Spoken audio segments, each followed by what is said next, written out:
Hubungan Amerika Serikat dan Iran berada di titik paling genting. Tepat pada Kamis 26 Februari 2026 di Jenewa, keduanya duduk satu meja dalam perundingan nuklir. Pertemuan ini menjadi putaran lanjutan usai negosiasi sebelumnya berakhir buntu. Upaya negosiasi juga berlangsung di tengah tensi militer yang masih tinggi. Pertemuan kali ini pun menjadi penentu arah hubungan kedua negara. Simak perkembangan terbaru konflik AS-Iran dalam video berikut.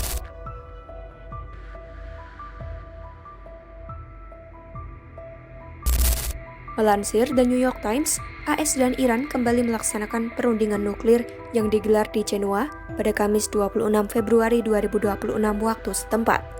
Dari pihak AS, perundingan dihadiri utusan khusus Steve Witkoff dan menantu Trump Jared Kushner dengan mediasi Oman. Sementara Iran diwakili Menteri Luar Negeri Abbas Araghchi. Dalam perundingan tersebut, Iran berada pada posisi yang tidak mudah. Teheran harus mampu meyakinkan Washington bahwa program nuklirnya tidak ditujukan untuk dipersenjatai. Iran dituntut memberi jaminan konkret bahwa pengayaan uranium mereka murni untuk tujuan damai, bukan langkah menuju bom nuklir. Di saat yang sama, kesepakatan apapun juga harus memberi ruang politik bagi Presiden AS Donald Trump untuk mengeklaim keberhasilan. Trump perlu menunjukkan kepada publik AS bahwa ia mampu mencapai hasil yang lebih besar dibanding pendahulunya dalam menangani Iran. Sebagai imbalannya, AS juga dituntut memberikan insentif nyata seperti mencabut ancaman perang dan melonggarkan sanksi ekonomi, terutama sanksi terhadap sistem perbankan internasional dan ekspor minyak Iran yang selama ini menjadi tulang punggung ekonomi negara tersebut.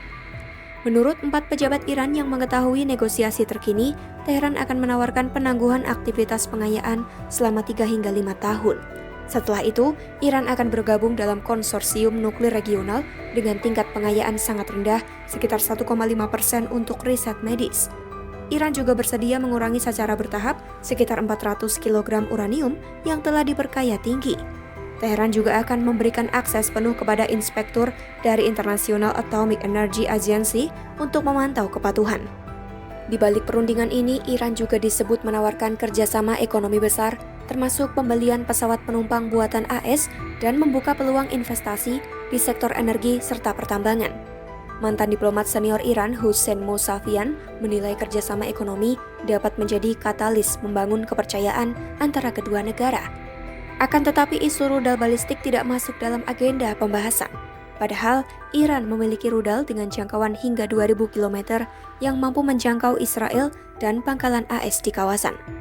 Menteri Luar Negeri AS Marco Rubio menyebut penolakan Iran membahas rudal balistik sebagai masalah besar. Menurutnya, dialog ke depannya tidak bisa hanya terbatas pada isu nuklir.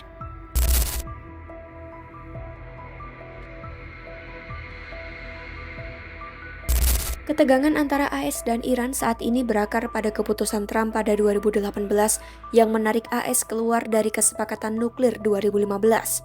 Dalam perjanjian itu, pengayaan uranium Iran dibatasi hingga 3,5% dan sebagian besar stok uranium dipindahkan ke Rusia. Badan Pengawas Internasional menyatakan Iran mematuhi kesepakatan itu. Namun setelah Washington keluar dan kembali menjatuhkan sanksi keras terhadap sektor minyak dan perbankan Iran yang juga diikuti negara-negara Eropa, Teheran meningkatkan pengayaan hingga 60%. Kepala International Atomic Energy Agency, Rafael Grossi, menyebut Iran kini memiliki cukup stok uranium diperkaya tinggi untuk membuat beberapa bom nuklir jika memutuskan melakukannya. Namun Iran membantah tuduhan itu dan menegaskan programnya tetap bertujuan damai. Situasi makin memanas setelah konflik 12 hari pada Juni 2025 ketika Israel menyerang Iran dan Amerika Serikat menjatuhkan bom penghancur bunker ke 3 fasilitas nuklir Iran. Trump mengeklaim situs tersebut dihancurkan total, namun pejabat AS yang meninjau data intelijen menyatakan fasilitas itu tidak sepenuhnya musnah meski kini tidak beroperasi.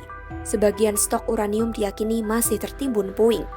Kini AS melakukan pengarahan militer terbesar di Timur Tengah sejak 2003. Kapal induk USS Gerald R. Ford dikerahkan ke Mediterania. Pentagon memperkuat pertahanan pangkalan dan menyiapkan berbagai opsi militer. Menurut pejabat pemerintah AS, ada 2 skenario utama. Pertama, serangan besar dan berkelanjutan terhadap banyak target, termasuk upaya menggulingkan pemimpin tertinggi Iran Ali Khamenei. Kedua, serangan terbatas dan terarah ke fasilitas nuklir dan rudal untuk memaksa Iran kembali bernegosiasi.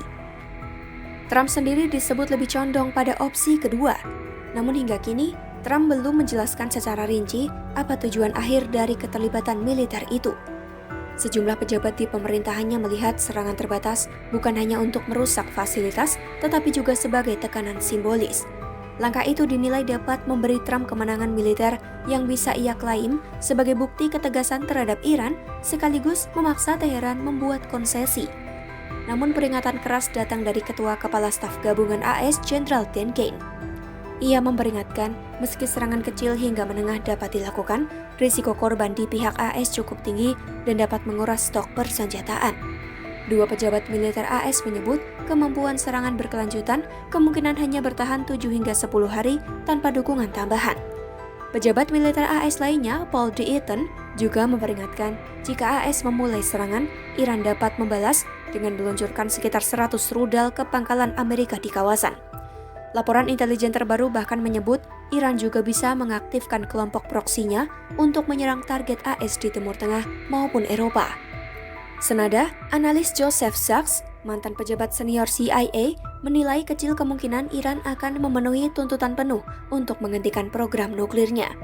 Ia memperingatkan dunia mungkin tengah bergerak menuju konfrontasi militer dan serangan terbatas justru berpotensi memperkeras posisi Teheran. Itulah perkembangan terbaru konflik antara AS dan Iran. Tinggalkan pendapatmu di kolom komentar, pantau terus informasi terupdate terkait isu global hanya di YouTube Kompas.com.